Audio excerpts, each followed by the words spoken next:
અંતરના ઊંડાણની વાતો એ કોક વેઠું ન કરાય, એને સોરે બેહી ના સિતરાય. ક્યાં હાલાર, ક્યાં સોરઠ, ક્યાં કસડો, અને ક્યાં બરડો, ને ક્યાં બારાડી, પણ ઈસુ કાબા એક દી આપણે વાડે થાશું. બસ બધી બાપુ જીવતાની જંજેર છે. પણ બહુ સારી અહીંથી ભગતે ખૂબ સારા પ્રસંગને લગતા ભજનો કર્યા. અને સાધુના આંગણે ભજન જ હોય. નરસિંહ મહેતાના ઘરમાં એક દી સોર આવ્યા, પોતે એમ કહેવાય કે ઉઘાડા હુતા હતા, કઈ કળ શિયાળાની ટાઈટ પડે, ઓઢવાનું નતું, ચોર ઓઢવાનું મૂકતા ગયા. સાધુને ઘીરે બીજું લઈ શું જવાનું હોય, અને આપણી પાસે હોય શું, આપણા પૂર્વજોએ કઈક ભજન આપ્યું છે ને, ભજન તો આપણે એમને દઈ છે કે જેને લેવું હોય ભલે ને લઈ જાય, ને આપણામાં ભજન જ છે, બીજું શું છે. પણ એક નાનકડો એવો પ્રસંગ કઈ મારે હમણાં બાપુનું રજૂ કરવા. માં કેને કહેવાય, દીકરો કેને કહેવાય, બાપ કેને કહેવાય, જનેતા કેને કહેવાય, દીકરી કેને કહેવાય, દીકરી હોય તેની જનેતા કેવી હોય છે. ગામડા ગામનું પાદર ને ગામડા ગામના પાદરની માલિકો દોનો દંપતી એમ કહેવાય કે અડધીક રાતનો મજલ ભાંગ્યો, ચંદનમાનું અંજવારું પડે ને ચંદનમાના અંજવારે બેઠા બેઠા વાતો કરે છે. બહુ મજાના પ્રસંગની વાત. પ્રસંગ એટલા માટે કહું છું કે બાપ કોને કહેવાય. ચંદનમાનું અંજવારું પડે છે, ઝૂંપડાની માલિકો ગરીબાઈ આટો લઈ ગઈ છે, અને સાહેબ જ્યારે ગરીબાઈ આટો લઈ જાય ને, આપણું લુગડું હોય ને એ આપણું ન હોય. તાવ છે ને એ સમજીને આવે કેની ઘરે જવું ને કેની ઘરે ન જવું. બે માણા બેઠા બેઠા વાતો કરે છે. સાંભળું હું પોતાની પત્ની એના પુરુષને કહે છે કે સાંભળો છો કે શું અમીરોના દીકરા ભણે છે ને આપણે આપણા દીકરાને ભણાવવો છે. પોતાનો પતિ કહે છે કે આપણે દીકરા ન ભણાવી શકીએ કા.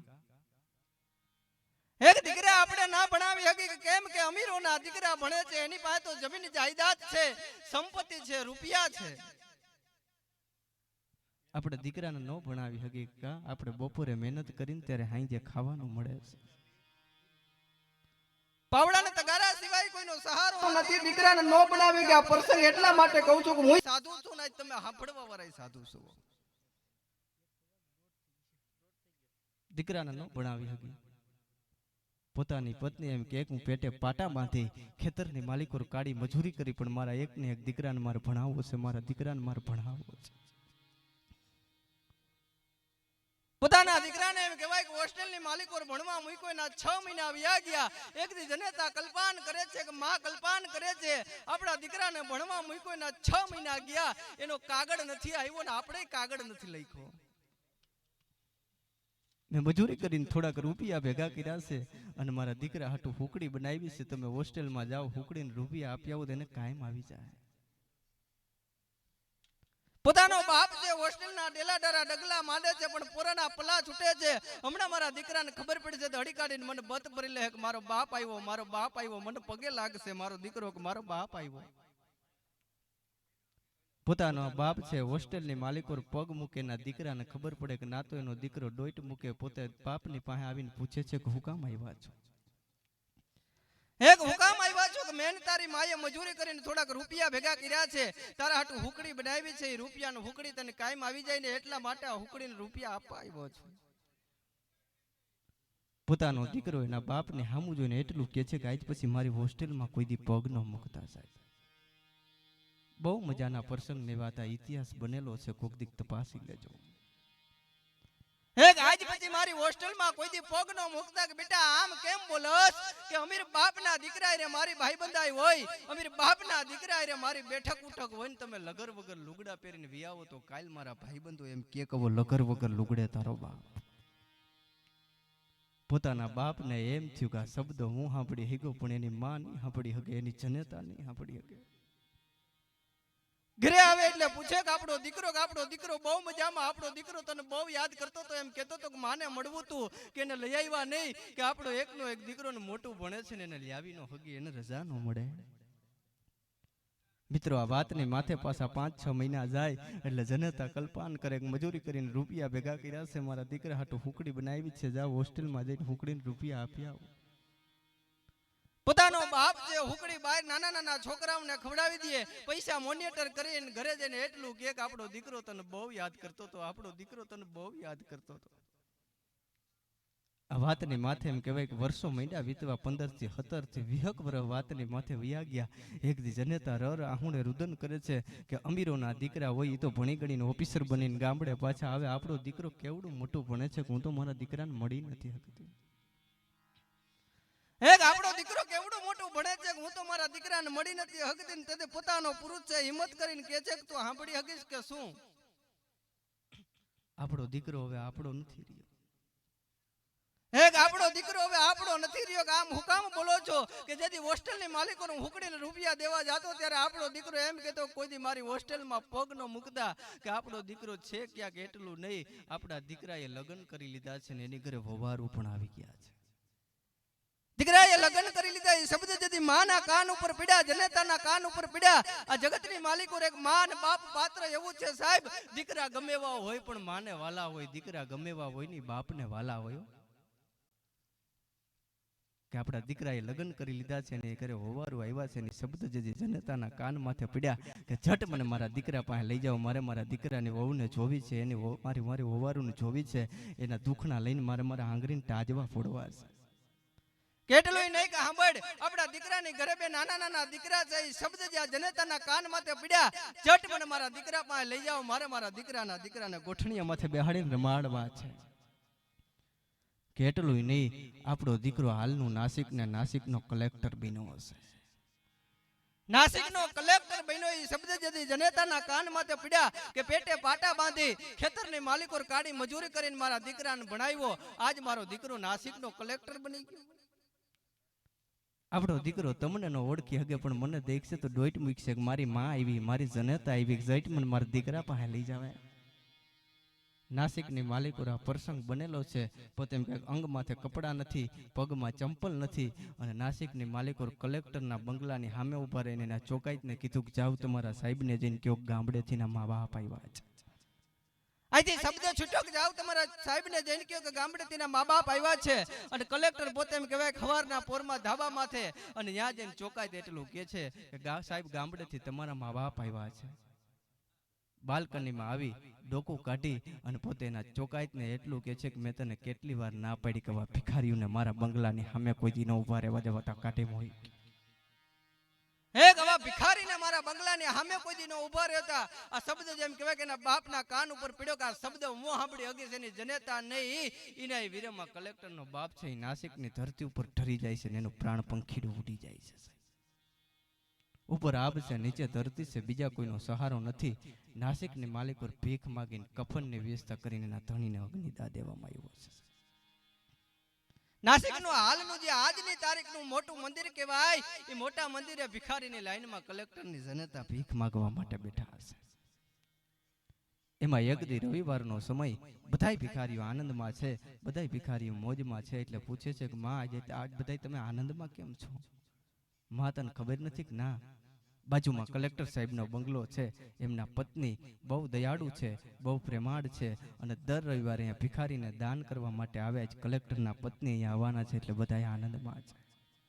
કલેક્ટરના પત્ની આવવાના છે એ શબ્દ જેથી જનેતાના કાન માથે પડ્યો કે મારા દીકરાને હું ન મળી હેગી પણ મારી દીકરાની વહુ કેવી છે એને તો જોઈ લઉં, મારી વવારુને તો જોઈ લઉં.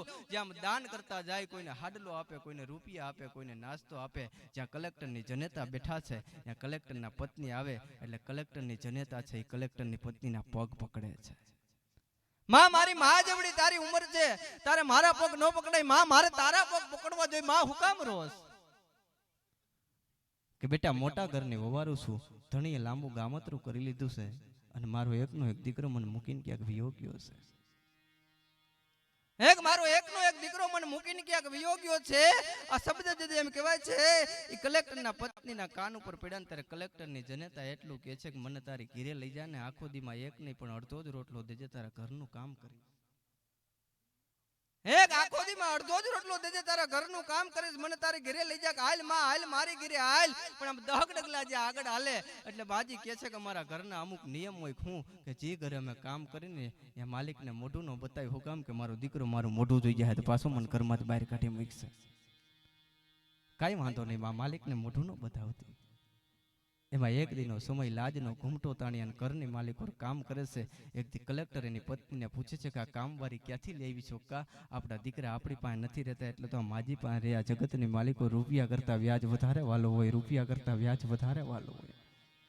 એક દીનો એવો સમય બન્યો છે, બરાબર એમ કહેવાય કે કલેક્ટરને ઓફિસેથી ઘરે આવવા વાતના પ્રાણ અહીંયા પીડ્યા છે. એ કલેક્ટરને ઓફિસેથી ઘરે આવું એની પત્નીને બહાર જાવ એટલે પૂછે છે ક્યાંય ગયા છે, કઈ કામ માટે બહાર ગયા છે, કઈ કામ હતું કે હા માજી મારું માથું બહુ દુખે છે, મને માથામાં બામ કહી દો. એક મારું માથું બહુ દુખે છે, મને માથામાં બામ કહી દો. આ શબ્દ જેથી જનેતાના કાન માથે પીડ્યા પણ પોરાના પલ્લા છૂટે છે. આજ કેટલા વર્ષો પછી મારા દીકરા માથે મારો હાથ ફેરશે. મેં કીધું ને કે દીકરા ગમે એવા હોય પણ માને વાલા હોય. એક દીકરા ગમે એવા હોય પણ માને વાલા હોય. જનેતાને પોરાના પલ્લા છૂટે કે આજ કેટલા વર્ષો પછી મારા દીકરા માથે મારો હાથ ફેરશે. પણ અફસોસ એ વાતનો છે કે હમણાં મારા દીકરાના માથામાં બામ લગાડવા જાવ અને મારો દીકરો મારું મોઢું જોઈ જાય ને તો પાછો મન ઘરમાંથી બહાર કાઢી મૂકશે. તેથી પોતે એમ કહેવાય કે જનેતાએ એ લાજનો ઘૂમટો તાણી અને કમળની આયરે ભેટ વારી આ દેશમાં ક્યાંક ક્યાંક દીકરા એવા કપાતર થાય છે કે જનેતાઓને દીકરાઓની લાઈચું કાઢવી પડે છે. આ જનેતાઓને દીકરાઓની લાઈચું કાઢવી પડે છે. લાજનો ઘૂમટો તાણીને પોતે એમ કહેવાય છે કે માથાની માલિકો જે બામ કહે અને જનેતાનું એમ કહેવાય છે કે હૃદય ભરાઈ ગયું. એ જનેતાનું હૃદય ભરાઈ ગયું અને ઘરના ખૂણામાં બેહી રહ હાવણે રુદન કરવા. એક બાજુ કલેક્ટરની પત્નીને બંગલામાં આવું અને પોતે એમ કહેવાય છે કે માજીને રોતા જોઈ માં હું કામ રહો છો, એક માં હું કામ રહો છો, મારાથી તમને કઈ કહેવાય ગયું કે ના એવું નથી, કે મારા દીકરાએ તમને કઈ કીધું કે ના એવું નથી, તો કે સાહેબે તમને કઈ કીધું કે ના એવું નથી, તો કે માં હું કામ રહો છો. એ કે મારે એક દીકરો હતો ને મને મૂકીને વયો ગયો, મને યાદ આવી ગયો.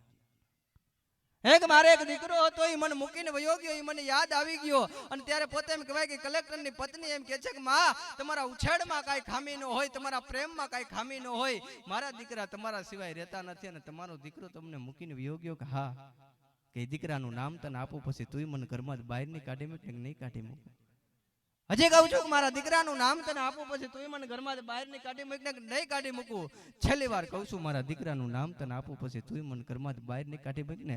કલેક્ટરની પત્ની બે નાના નાના દીકરા લાવીને માથે હાથ મૂકીને એટલું કે છે કે મારા દીકરાના સોગંદ કહું છું ઘરમાં બહાર નહીં કાઢું. તો કે સાંભળ, તું જેના નામનું ગળામાં મંગલસૂત્ર પહેરસ ને કહા, સદાની માલિકો જેના નામનું સિંદૂર પુરુષ ને કહા, એ કલેક્ટર બીજો કોઈ નહીં પણ 9 મહિના મેન મારા પેટમાં વંઢાયરો છે, 9 મહિના મેન મારા પેટમાં વંઢાયરો છે. આ વાત જ્યાં પૂરી થઈ કલેક્ટરને ઓરડામાંથી બહાર બોલાવીને એટલું કહે છે કે તું આ માજીને ઓળખસ કે નથી ઓળખતો. હજી કહું છું તું આ માજીને ઓળખસ કે નથી ઓળખતો. છેલ્લી વાર કહું છું તું આ માજીને ઓળખસ કે નથી ઓળખતો. હવે નો ઓળખતો હોય તો છૂટાછેડાની તૈયારી કરી નાખ. તું તારી માનો નો થયો અમારો તો કેદી થવાનો, તારી જનેતાનો નો થયો મારો કેદી થવાનો, તારા બાપનો નો થયો એ મારો કેદી થવાનો છે. અને કલેક્ટર માફી માંગે, માં મને માફ કરી દે. અને પોતાની પત્ની કે એક તને માફ જ કેમ કરવો, તે પાપ જ એવડું કર્યું છે અને આ પાપમાંથી પાર ઉતરવું તો આશ્રમની માલિકો વિયોજા કોક સાધુડાઓની સેવા કરજે તો આ પાપમાંથી પાર ઉતરે, નકર આ પાપમાંથી પાર ન ઉતરે. પણ મોટા કર્યા માવતર તે અમને અને ખોડેથી હુકામ ખહેડીને ખહતા કર્યા, ઈ ખોડોય ખૂંદવા તું તો પાછા બાળક બનાવીને કાગડા. બહુ જ આજે ચર્ચા નથી કરી, ભજનના દોર ઉપર પડી જવું છે. ગળતી રાત છે, ગળતી રાતના ભજનિયા. તો એવા બાપુને વિનંતી કરું, શું નામ કીધું? અશોક બાપુ હરિયાણી હરિભજનનો આંડલો એ તો ચિત્તને ચાકડે ચડી જાય મોટપતણી. તો અશોક બાપુ હરિયાણીને વિનંતી કરું, આવો આપણે મોજ આવે એવા ભજનિયા લઈ તમારી સમજ. આપણે ભાઈ અશોક બાપુ છે, પછી આપણે મહેશભાઈ પટેલ છે, આપણે મુકેશભાઈ ભડવાર પણ બહુ સારા ભજનિક છે. પણ બધાને સમયની મર્યાદામાં બધા બબે ભજન કરે એટલે પોતે એમ કંઈક રાતની રાત વિજાય, સમયનો સમય વિજાય.